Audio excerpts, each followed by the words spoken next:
Olá pessoal, eu sou Janaína Marcelli e vocês estão no canal Forras de Cultura e Pastagens. E hoje nós vamos conversar um pouquinho sobre os capins híbridos, vocês me perguntam muito sobre isso. Então hoje nós vamos conversar. Segura a vinheta que já o vídeo começa.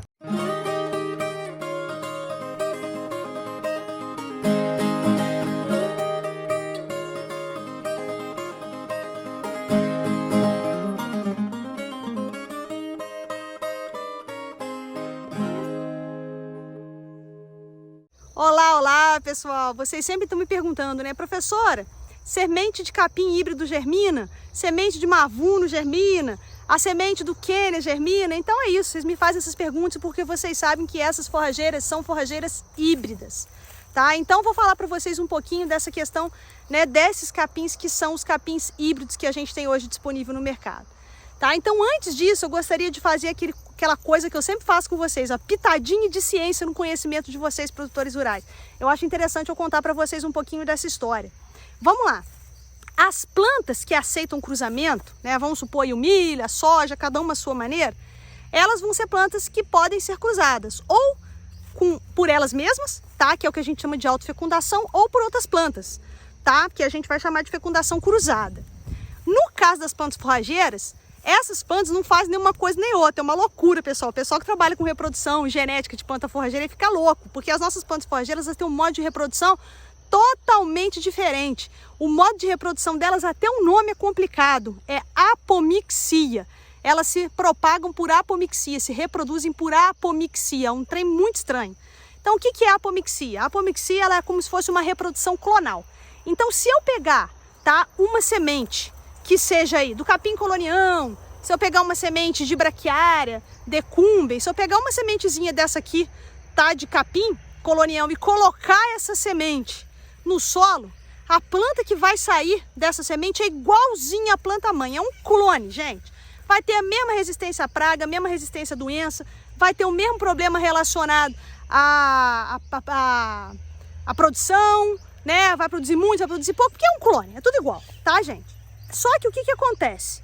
Essa reprodução clonal é muito difícil da gente conseguir fazer cruzamento. Então, um colonial não aceita cruzamento. Tem até uma porcentagem de aceite aí, mas ela é muito baixa, isso não vem ao caso. O colonial não aceita cruzamento, uma decumbis não aceita cruzamento, o próprio zuri não aceita, o maçai não aceita cruzamento, marandu não aceita, charaés não aceita. Nas braquiárias, quem aceita o cruzamento é a rusiziense. Por isso que toda braquiária híbrida que a gente vê disponível no mercado sempre tem como base, sempre tem como planta-mãe a braquiária rusiziensis. Então o que acontece? O pessoal pegou a braquiária rusiziensis, cruzou com a marandu. Aí fizeram lá o mulato 1, na época se chamou mulato 1. E aí depois desse cruzamento, o que aconteceu? Metade dessas plantas saíram aceitando cruzamento. A outra metade não aceita cruzamento, que é a bendita da apomixia, que é um nome difícil aí, tá? Essas plantas que aceitaram cruzamento, o pessoal foi lá e cruzou com a decumbis. E aí fizeram o tal do convert, né? Ou mulato 2. O mavuno, ele é o cruzamento da rusiziense com uma braquiária brisanta. A ipiporã lançada pela Embrapa é a mesma coisa. É um cruzamento da rusiziense com uma braquiária brisanta não comercial. Tá? Então o que acontece? Quando essas plantas chegam ao mercado, essas plantas têm que ser plantas apomíticas. Esses híbridos que saem têm que ser híbridos que não aceitam cruzamento. Então, gente, as sementes dessas plantas, elas germinam. De forma geral, o que acontece é que elas têm uma taxa menor de germinação e elas demoram um pouco mais para germinar. Mas elas germinam. Então essa história de que não vai germinar, se você pegar a semente no cacho e plantar, ela não germina. Não, ela vai germinar, vai ter uma boa porcentagem de germinação sim, tá, gente? Então, é só para esclarecer isso para vocês. Qual é a vantagem de a gente ter uma planta híbrida? Tá? O híbrido, geralmente, o pessoal aproveita esse vigor híbrido, aproveita as melhores características de cada uma. Por exemplo, o que a rusiziense traz de bom? Traz o valor nutritivo, ela é excelente, ela tem um excelente valor nutritivo. Só para vocês terem um exemplo aqui, a gente tem um plantio de sorgo com rusiziense que a gente faz aqui, né, junto, em parceria aqui com o Epamig, o pessoal do Epamig faz esse plantio de sorgo com rusiziense, e a gente solta os animais para comerem a rebrota do sorgo em consórcio com a rusiziense. Os animais, eles rejeitam o sorgo para consumir a rusiziense. Por quê? Porque a rusiziense tem um excelente valor nutritivo. Então, nesses híbridos, a Rusiziense entra com esse valor nutritivo. A Marandu entra com o quê? Com produtividade, que não é uma vantagem da Rusiziense. Ela produz pouco, tá? Então, ela entra com essa produtividade nesse híbrido. E a Decumbi está entrando com o quê? Com rusticidade. Né? Então, existe sim uma tendência que a gente esteja entrando na era dos híbridos, o que não significa dizer que capins não híbridos, como por exemplo, né, a Charaés, como por exemplo a MG5, como por exemplo nos pânicos, né, o Zuri, não sejam bons. Nos pânicos também existem cruzamentos. A gente tem alguns pânicos aí que são híbridos, né? A gente vai ter a cultivar Tamani, que é um híbrido de pânico, a cultivar Quênia, que é um híbrido, tá? Que aí eles pegam as vantagens das duas plantas, né?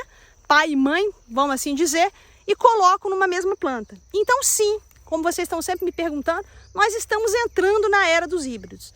Tá? Os híbridos trazem várias vantagens para a gente, como essas aí que eu falei para vocês, tá? Então a gente tem uma série de vantagens, né, em utilizar esses capins híbridos, mas de forma geral, tá? A gente vai escolher os nichos específicos que nós vamos utilizar.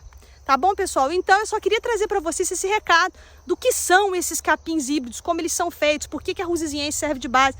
Lá no pânico, a base vai ser algum pânico que tenha reprodução assim como a Rusiziense. Esses pânicos que têm essa reprodução sexuada, como é o caso da Rusiziense, eles não estão disponíveis no mercado, eles são não comerciais, tá? Então eles não foram lançados no mercado, eles não estão no mercado como a Rusiziense, tá bom, gente?